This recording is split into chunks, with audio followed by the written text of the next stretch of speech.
നമ്മൾ പ്രതീക്ഷിക്കാത്ത പല കാര്യങ്ങളും ചെയ്യാൻ മിടുക്കരാണ് മൃഗങ്ങൾ. അവയെല്ലാം കാണുമ്പോൾ നാം ആശ്ചര്യപ്പെട്ടു പോകാറുമുണ്ട്. അത്തരത്തിൽ മൃഗങ്ങൾ ചെയ്യുന്ന കുറച്ച് വിചിത്രമായ സംഭവങ്ങളാണ് ഇന്ന് നാം കാണാൻ പോകുന്നത്. അപ്പോൾ ഫൺ ആൻഡ് ഫാക്ട്സ് മലയാളത്തിൻ്റെ പുതിയൊരു വീഡിയോയിലേക്ക് എല്ലാ കൂട്ടുകാർക്കും സ്വാഗതം. ഈ ചാനൽ ആദ്യമായാണ് കാണുന്നതെങ്കിൽ സബ്സ്ക്രൈബ് ചെയ്യാൻ മറക്കല്ലേ. കരയിലും വെള്ളത്തിലും ജീവിക്കാൻ കഴിയുന്ന ഒരു മീനാണ് ആഫ്രിക്കൻ ലങ് ഫിഷ്. ആഫ്രിക്കയിലെ തീവ്രമായ വരൾച്ച വരെ അതിജീവിക്കാൻ മിടുക്കരാണ് ഈ മീനുകൾ. വെള്ളം പറ്റുന്നതോടെ ഇവകൾ ചെളിയിൽ ജീവിക്കാൻ തുടങ്ങും. ചിലപ്പോഴൊക്കെ വെള്ളത്തിനായി 5 വർഷം വരെ കാത്തിരിക്കേണ്ടി വരും. എന്നാൽ വരൾച്ച തീവ്രമാകുമ്പോൾ ചെളിയും ഉണങ്ങാൻ തുടങ്ങും. ഈ സമയം ലങ് ഫിഷുകൾ തൻ്റെ ശരീരത്തിൽ നിന്ന് മൂക്കൾ ഉൽപ്പാദിപ്പിച്ച് അതുകൊണ്ട് തൻ്റെ ശരീരം മുഴുവൻ മൂടും. ഈ പാളി മഴ പെയ്യുന്നത് വരെ ഇവർക്ക് ഈർപ്പവും സംരക്ഷണവും നൽകുന്നു. എന്നാൽ ഇവ എങ്ങനെയാണ് ശ്വസിക്കുന്നത് എന്നല്ലേ? ഇതിൻ്റെ പേര് പോലെ തന്നെ ഈ മീനിന് ശ്വാസകോശവും ചെകിളയും ഉണ്ട്.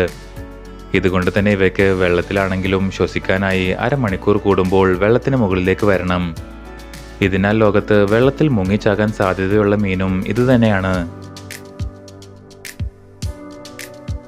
പെൻഗ്വിനുകൾ തൻ്റെ ഇണയ്ക്ക് എൻഗേജ്മെൻറ്റ് ഗിഫ്റ്റ് കൊടുക്കുന്ന കാര്യം നിങ്ങൾ കേട്ടിട്ടുണ്ടോ?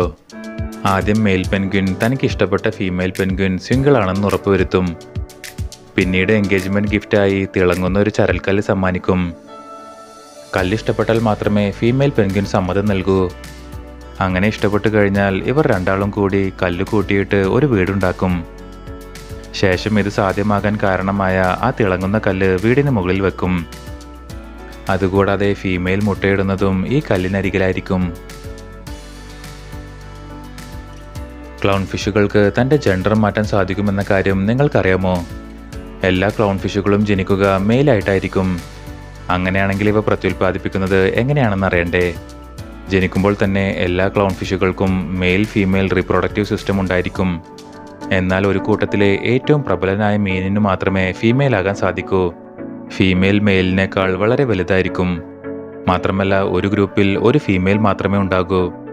ഫീമെയിൽ ആയാൽ പിന്നീട് ഒരിക്കലും ആ ക്ലൗൺ ഫിഷിന് മെയിൽ ആകാൻ സാധിക്കില്ല. ഒരു ഗ്രൂപ്പിലെ ഫീമെയിൽ ലീഡർ ചത്തുപോയാൽ രണ്ടാമത്തെ പ്രബലനായ ക്ലൗൺ ഫിഷ് ഫീമെയിലായി മാറും. ഇതിങ്ങനെ തുടർന്നുകൊണ്ടേയിരിക്കും. ഒരു ഗ്രൂപ്പിൽ ഫീമെയിലിൻ്റെ ആവശ്യം വരുമ്പോൾ ഈ മീനിൻ്റെ തലച്ചോറിൽ നിന്ന് റീപ്രൊഡക്റ്റീവ് സിസ്റ്റത്തിലേക്ക് സിഗ്നൽ പോകും. ഇങ്ങനെയാണ് ഇവ ജെൻഡർ മാറ്റുന്നത് എന്നാണ് സയൻറ്റിസ്റ്റുകളുടെ അനുമാനം. ഈജിപ്ഷ്യൻ കഴുകന്മാർ കല്ലൊരു ചുറ്റികയായി ഉപയോഗിക്കുന്നത് നിങ്ങൾ കണ്ടിട്ടുണ്ടോ? ശവശരീരങ്ങൾ കഴിക്കുന്നതിലുമുപരി മുട്ടയാണ് ഈ കഴുകന്മാരുടെ ഇഷ്ടഭക്ഷണം. എല്ലാ മുട്ടകളും ഇവ കഴിക്കില്ല. ഒട്ടകപ്പക്ഷിയുടെ മുട്ടയാണ് ഇവയ്ക്ക് ഏറ്റവും ഇഷ്ടം. എന്നാൽ ഭൂമിയിലെ ഏറ്റവും വലുതും കട്ടിയുള്ളതുമായ മുട്ടയാണ് ഒട്ടകപ്പക്ഷിയുടേത്. അതുകൊണ്ട് തന്നെ കല്ലൊരു ചുറ്റികയെ ഉപയോഗിച്ചാണ് ഈ കഴുകന്മാർ ഈ മുട്ട പൊട്ടിക്കുക. ഇവ ഒട്ടകപ്പക്ഷിയുടെ മുട്ട കണ്ടെത്തിയാൽ ആദ്യം മുട്ട പൊട്ടിക്കാനുള്ള കല്ല് കണ്ടെത്തും. കല്ല് കണ്ടെത്തിയ ശേഷം കല്ല് തൻ്റെ കൊക്കുകൊണ്ട് ഉയർത്തി മുട്ടയിൽ ആഞ്ഞടിക്കും. ഇത്തരത്തിൽ മുട്ട പൊട്ടിച്ച ശേഷമാണ് ഇവ അത് കഴിക്കുക.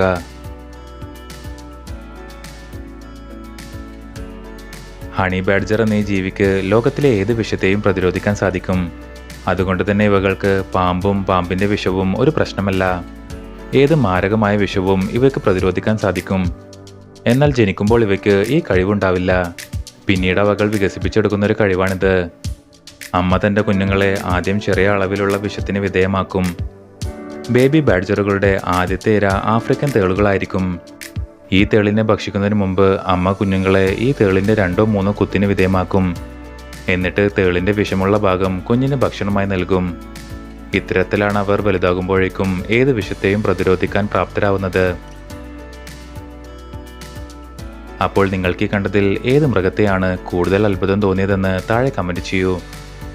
കൂടുതൽ വിനോദവും വിജ്ഞാനപരവുമായ വീഡിയോകൾക്കായി ഫൺ ആൻഡ് ഫാക്ട്സ് മലയാളത്തിൻ്റെ ഈ ചാനൽ സബ്സ്ക്രൈബ് ചെയ്യൂ.